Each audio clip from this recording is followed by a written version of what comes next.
Messieurs, dames, bonjour, ici le Geek à lunettes. L'année cinéma 2018 c'est terminé. Bonne année 2019 à tous. Mais avant de passer au cinéma en 2019, il va falloir qu'on fasse un petit retour sur 2018. J'ai mes fiches et on commence tout de suite par le flop 10. On n'oublie pas la petite veste bien évidemment, mais surtout on n'oublie pas la casquette, toujours la casquette, peu importe comment on est sapé. Première vidéo, ce sera donc les flops comme on vient de le dire. S'en suivra ensuite mes surprises et mes déceptions de l'année. Puis on terminera bien évidemment par le top 10, puis les attentes pour 2019. Un programme plutôt bien chargé, mais un programme que j'espère vous suivrez assidûment. Une vidéo tous les 2 jours. Et on commence ce 1er janvier en vous souhaitant une bonne année par les pires films de l'année. Et oui, on va garder les meilleurs pour la fin. Un petit retour sur mon année avant d'entrer dans le vif des détails. J'ai vu 197 films, dont 84 qui sont sortis en 2018. Donc on va se concentrer sur ces 84 là. Sur ces 84 là, j'ai établi un classement des tops et des flops et tout le milieu également. Donc si vous voulez, dans la vidéo top, il y aura le dossier Word où j'ai tout référencé. Donc bien évidemment, je n'ai pas pu voir tous les films qui sont sortis en 2018. Donc ces tops et flops sont sur les films que j'ai pu voir et bien évidemment subjectifs. Vous verrez également que j'ai attribué des notes à ces films et que souvent des films qui sont peut-être bien notés se retrouvent quand même dans les flops. Parce que tout est une gestion de l'attente que j'avais par rapport à ce film, le résultat final qu'il a donné. Voilà, il y a des films qui sont dans le flop parce que j'en attendais tellement et que j'ai été tellement déçu qu'ils ne sont même pas dans les déceptions, qu'ils sont vraiment mauvais pour moi.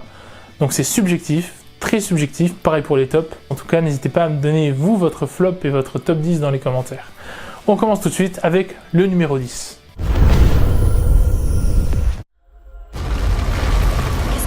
Ça, c'est Londres.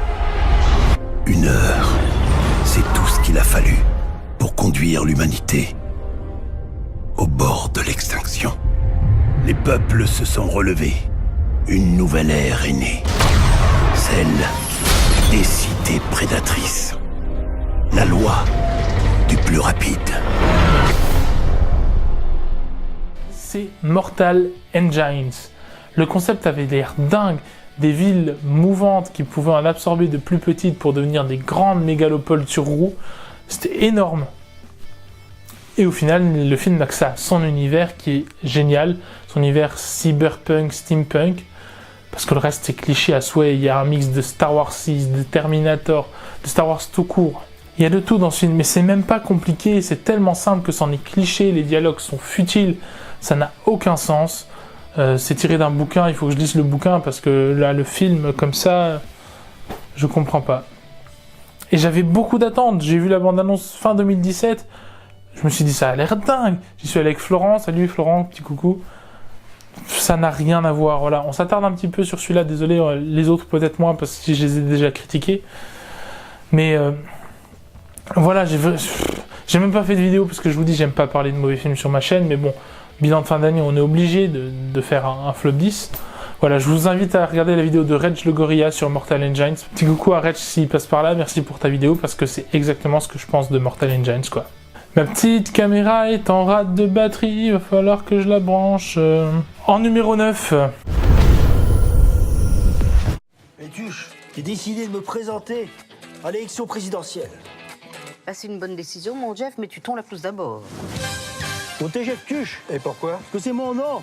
Jeff Tuche, président. 7% des voix. Paraît que c'est beaucoup. Ça, c'est énorme, ça veut dire que sur 7 Français, il y en a 100 qui votent pour toi. Jeff Tuche, le candidat que personne n'attendait. Élu avec 57% des voix. Bon courage. Au nouveau président. Non, aux Français. Les Tuches 3, ça va me permettre d'aborder les comédies françaises. Je ne parlerai pas de À la 2, Taxi 5... La Ch'tite Famille et toutes les autres comédies françaises, et je ne parlerai pas de Qu'est-ce qu'on a encore fait, oh mon Dieu, qui sort en début d'année. Parce que tout simplement, ces comédies françaises, on s'en fout. C'est pas ce qu'il faut mettre en avant dans le cinéma français. Et le fait que les Tuches 3 soient dans ce top, ça prouve que les Tuches 3 est beaucoup plus haut que toutes ces autres-là. Parce que toutes ces autres-là, je les mets en dessous de mon top, je les écrase, je les enfouis sous terre. Parce qu'elles sont à la fois mauvaises, parce qu'il y a les Tuches 3, mais on va en parler, mais elles sont à la fois mauvaises, à la fois racistes, homophobes, xénophobes. Y a rien. C'est pire pire que nul, c'est pire que nul. Voilà, on peut pas soutenir du cinéma français comme ça en France. Et je suis tellement heureux que Le Grand Bain ait fait beaucoup d'entrées et que Aladdin ne soit pas arrivé aux 2 millions d'entrées. Je suis tellement content parce que ça montre que peut-être les Français se réveillent un peu et veulent un nouveau genre de comédie, un nouveau genre de cinéma français, un cinéma beaucoup plus intéressant. On peut rester dans les comédies, ça me gêne pas tant qu'elles sont intelligentes, qu'elles sont bien faites et qu'elles soient pas racistes ni homophobes, quoi.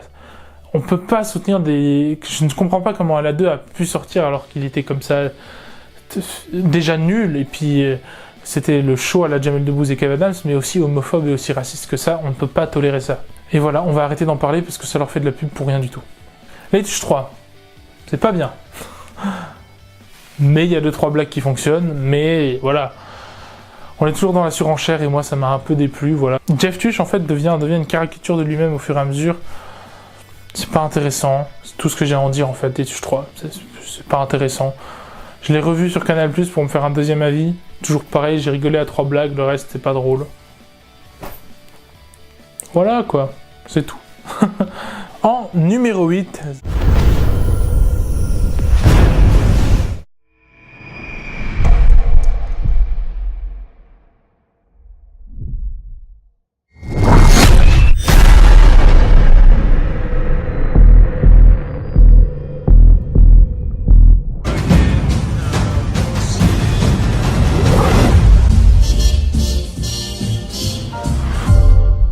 The Meg ou En eau trouble en français.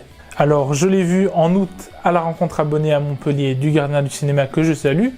Je salue également tous les autres youtubeurs qui étaient présents, à savoir les Assoiffés de cinéma, Pauline de Perlou-Navet, Valentin Bréheret alias les Chroniques du cinéphile, Jack, Occulture, Anthony Pazzena, Johnny de Réservoir Vlog, As l'Épouvantail, Drawer TV, Mr. Clapman, et bien évidemment à tous les abonnés qui étaient présents.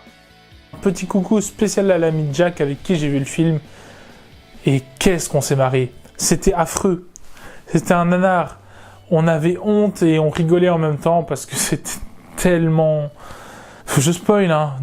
Il finit par le tuer, ce putain de mégalodon, mais à main nue. Jason Statham tue un mégalodon à main nue.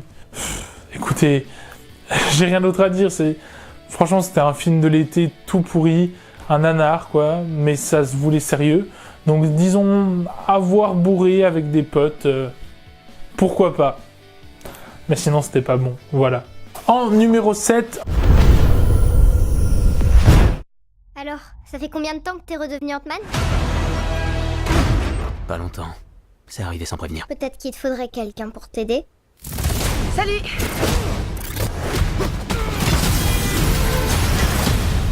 Un coéquipier. J'ai voulu faire une vidéo sur Ant-Man et la Guêpe quand je l'ai vu. Et en fait, je me suis dit que j'avais rien à dire sur Ant-Man et la Guêpe. Donc en fait, j'avais demandé aux autres geeks de m'envoyer une vidéo en disant « ouais, bof ». Et où je finissais en disant « ouais, bof, à la prochaine ». Mais voilà, c'était pas intéressant pour vous. Donc je me suis dit « allez, hop, on le met dans le flop de toute façon ». Mais pourquoi on le met dans le flop en fait? Parce que en soi, le film est drôle, il n'y a pas de souci. C'est un Marvel lambda, peut-être un peu moins bon que les autres. Mais en fait, après Infinity War, passer à ça, en nous promettant que ça va peut-être expliquer des choses pour Avengers 4, le royaume quantique, les multivers, le retour dans le temps. Rien du tout. Il y a juste la scène post-générique. Sinon, rien du tout. Le monde quantique, il est aussi compréhensible que faire tourner une pizza sur sa tête en faisant le poirier à l'envers, quoi. Ça n'a aucun sens. On verra bien comment ils abordent ça dans Avengers 4. Mais en tout cas, le monde quantique, c'était pas ça. Voilà. En numéro 6...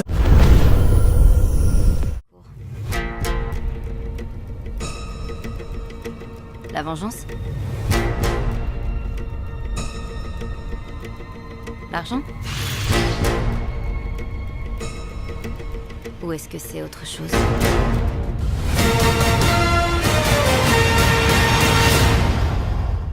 Solo A Star Wars Story. Je sais que j'avais dit que c'était pas mal, mais je sais aussi que j'avais dit que c'était inutile.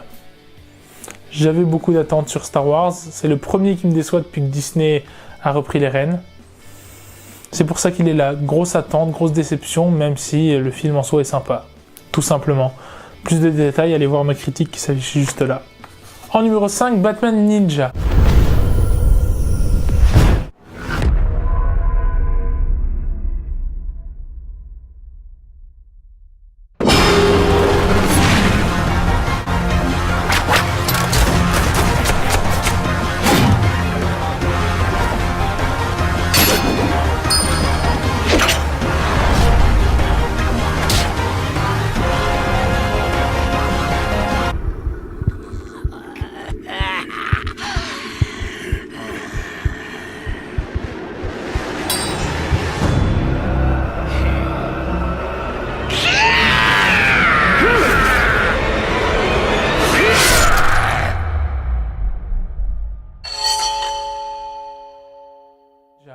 Alors Batman Ninja, c'est un animé sur Batman dans le Japon médiéval.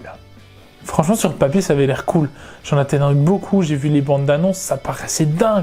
En mode japonais médiéval, le Batman et le Joker avaient l'air vraiment cool. Ça se termine en bataille de Power Rangers. Qu'est-ce que les Power Rangers foutent dans le Japon médiéval ? Les seuls trucs sympas, c'est de voir tous les personnages en mode animé Japon, quoi, et voir toute la Bat Family arriver au fur et à mesure. Ça, c'est vachement cool. C'est tout. Oh, c'était pourri, quoi. Vous pouvez le voir en téléchargement, il dure 1h20. Si vous avez envie de passer un moment un peu chelou devant un Batman. Il y avait un autre Batman qui est sorti cette année, Batman by Ghostlight, dans l'Empire britannique victorienne. Beaucoup plus intéressant et bien mieux réalisé. Et l'histoire beaucoup plus intéressante. Numéro 4. Tu es pas Shaggy, putain j'aime trop Shaggy. Quoi? Tu es pas Shaggy. C'est pas vrai. Chante, it wasn't me! Vas-y, Shaggy. Honey came in and she caught me red-handed, creeping with a girl next door.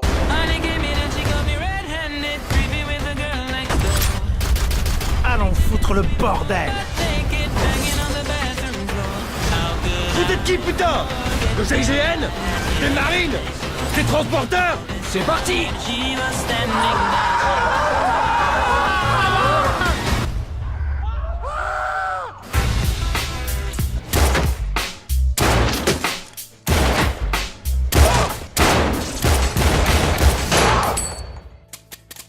Game Over Man, un film Netflix.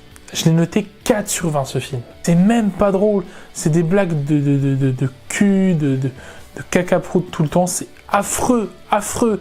C'est Adam Devine dans le rôle titre et il a fait beaucoup mieux, quoi. Beaucoup mieux cette année avec When We First Met, dont on parlera dans Surprise et Déception.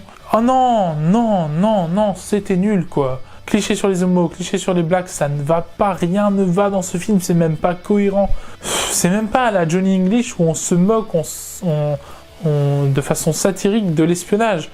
Là, on se moque de rien du tout, on se fout de la gueule de je ne sais pas qui, on se fout de la gueule des homos, on se fout de la gueule des blacks, on se fout de la gueule des films, on se fout de la gueule du cinéma. Netflix peut apporter beaucoup de bonnes choses, mais apporte aussi beaucoup de mauvaises choses. Passez votre chemin sur Game Over Man, ça ne vaut absolument pas le coup. On arrive sur le podium avec le numéro 3. D'après le gouvernement, nous n'existons pas. Nous sommes des fantômes. Mais des fantômes bien réels. Et on se tape les missions de merde. On a le feu vert. C'est une opération Overwatch.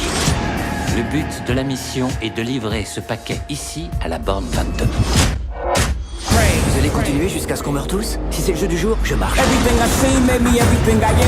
croyez que vous êtes dangereux? Je suis pire. Je suis un tueur qui passe pour un héros. J'y suis allé avec mon père, Mark Wahlberg, film d'action, ramener un gugus japonais, ou thaïlandais ou chinois, je ne sais plus, dans son avion pour qu'il leur file des infos, bref. Ça paraissait cool, sur 22 km, ils sont attaqués tout du long. C'est d'un ennui. Tu ne comprends rien aux scènes de baston.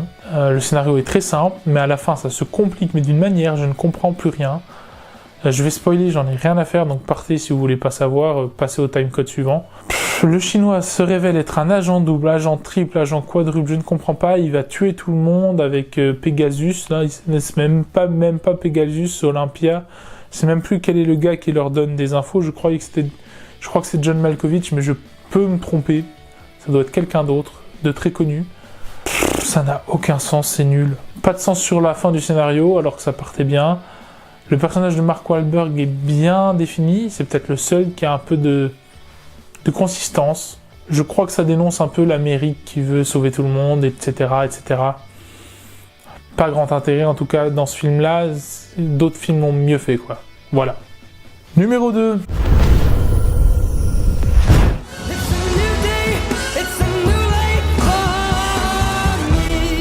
L'espion qui m'a largué, avec Mila Kunis et Kev Adams. Ce film est nul. Je vais juste dire une scène qui m'a plu, c'est quand Kev Adams se fait défoncer la tête à coups de gun. C'est pas que je déteste spécialement Kev Adams, j'aime plutôt généralement bien ce qu'il fait, sauf les Aladdin. C'est juste que c'était drôle. Film suivant. Numéro 1. La pire bouse de l'année, le film que pour moi je trouve le plus nul et que je déteste le plus. On a trouvé quelque chose. On les appelle les symbiotes. Carlton Drake pense que l'association entre humains et symbiotes est la clé de notre évolution. Je suis malade comme un chien. J'entends une voix. Eddie. T'es pas réel, t'es qu'une voix dans ma tête.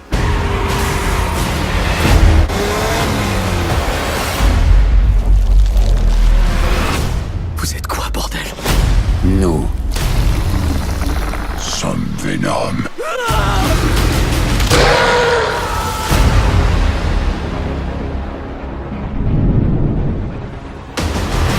Venom, je pense que vous vous en doutiez, voilà. Allez voir ma critique qui est reliée, je mets une fiche là. Je vais pas m'étendre plus, de toute façon je trouve que l'idée de Sony de faire un univers, un Spider-Verse sans Spider-Man n'a aucun intérêt. Il faut qu'ils se concentrent absolument sur Spider-Man New Generation, faire des suites d'animés comme ça avec Miles Morales et d'autres Spider-Man, plutôt que se concentrer sur leur film live avec, ils veulent faire Kraven ou Mobius, là, Jared Leto en Mobius. Mais non, mais ça n'a aucun intérêt de faire un film sur les méchants Spider-Man sans Spider-Man. Même Suicide Squad qui était très mauvais, ils avaient la décence de montrer Flash et Batman dans le film. Voilà pour mon flop. Écoutez, je pense que je me suis moins énervé que l'an dernier. Peut-être parce qu'on a eu une année cinéma bien meilleure. Ça mérite d'y réfléchir. En tout cas, voilà pour mon flop 10. Dites-moi vous en commentaire quels sont les 10 plus mauvais films que vous avez vus cette année. J'attends vraiment vos retours, j'aimerais savoir comparer un petit peu, etc. On se retrouve dans la prochaine vidéo dans 2 jours pour surprise et déception de l'année. Je vous dis à la prochaine, c'était le Geek à lunettes, finité, incantatem.